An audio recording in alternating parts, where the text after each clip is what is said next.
So the thing to remember about corrosion, especially in our climate, the most vulnerable areas on your vehicle will be tight seams in the bottom of the doors, trunk lid, hood lid, and so on. Generally, you won't see your doors rust out in the center. So because water is the #1 cause of corrosion on metal, and water gets everywhere because it's thin, even from condensation, it's important that a product be thin enough.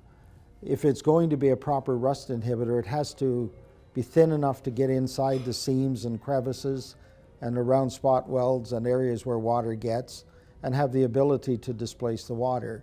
That's what Krown is designed to do. It will actually physically lift the water off the metal. Because the product has to be thin to get into those most critical areas, it stands to reason that a small amount will tend to drip from the vehicle. This is excess product that doesn't bond to the metal, and once it's done creeping and moving and getting into the critical areas it needs to get to, that little bit of excess will weep off there. Nothing to be concerned about. The product is environmentally friendly, and the spots will eventually just go away. But just to review briefly, because water is thin and gets into the most critical areas, the product has to be thin.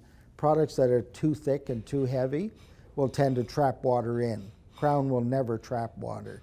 So because it is thin, you will get a small amount of dripping. That will last for generally about 24 to 48 hours.